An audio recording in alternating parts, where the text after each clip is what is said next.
The tree on the mountainside. Zarathustra's eye had noted that a youth avoided him, and one evening, as he walked alone through the mountains surrounding the town which is called the Motley Cow, behold, on his walk he found a youth. That youth, as he sat leaning against a tree, looking warily into the valley. Zarathustra gripped the tree under which the youth was sitting, and spoke thus: "If I wanted to shake this tree with my hands, I should not be able to do it. But the wind, which we do not see, tortures and bends it in whichever direction it pleases. It is by invisible hands that we are bent and tortured most and worst." Then the youth got up in consternation and said, "I hear Zarathustra, and just now I was thinking of him." Zarathustra replied, "Why should that frighten you? But it is with man as it is with the tree. The more he aspires to the height and light, the more strongly do his roots strive earthward, downward, into the dark, the deep, into evil." "Yes, into evil," cried the youth. "How is it possible that you discovered my soul?"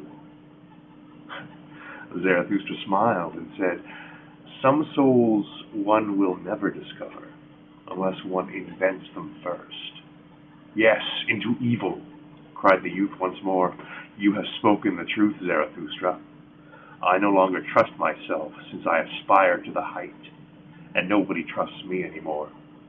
How did this happen? I changed too fast.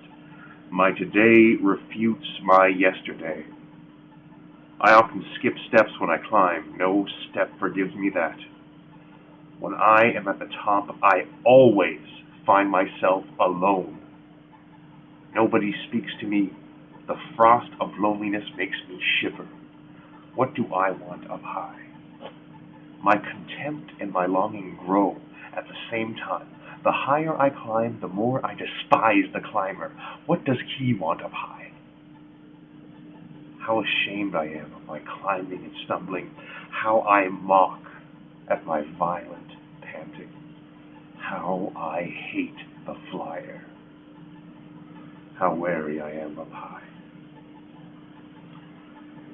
Here the youth stopped, and Zarathustra contemplated the tree beside which they stood and spoke thus: "This tree stands here in the mountains. It grew high above beast and man, and if it wanted to speak, it would have nobody who could understand it. So high has it grown. Now it waits and waits. For what is it waiting? It dwells too near the seat of the clouds. Surely it waits for the first lightning." When Zarathustra had said this, the youth cried with violent gestures, "Yes, Zarathustra, you are speaking the truth. I longed to go under when I aspired to the height, and you are the lightning for which I waited. Behold, what am I now that you have appeared among us? It is the envy of you that has destroyed me." Thus spoke the youth, and he wept bitterly. But Zarathustra put his arm around him and led him away. And when they walked together for a while, Zarathustra began to speak thus: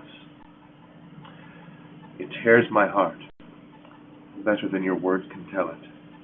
Your eyes fill me with all your dangers. You are not yet free, yet you search for freedom. You are worn from your search and over awake. You are not yet free, yet you aspire to free heights. Your soul thirsts for the stars, but your wicked instincts too thirst for freedom.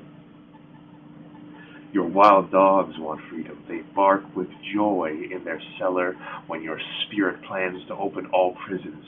To me, you are still a prisoner who is plotting his freedom.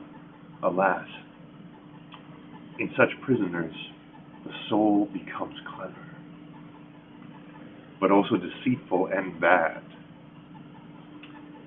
And even the liberated spirit must still purify himself. Much prison and mustiness still remain in him. His eyes must become pure. Indeed, I know your danger, but by my love and hope I beseech you, do not throw away your love and hope. You still feel noble, and the others too feel your nobility. Though they hear and they bear you a grudge and send you evil glances, know that the noble man stands in everybody's way. The noble man stands in the way of the good too. And even if they call him one of the good, they thus want to do away with him. The noble man wants to create something new and a new virtue. The good want the old, and that the old be preserved. But this is not the danger of the noble man, that he might become one of the good, but a churl, a mocker, a despoiler, and a destroyer. Alas, I knew noble men who had lost their highest hope. They slandered all high hopes. Then they lived impudently in brief pleasures and barely cast their goals beyond the day.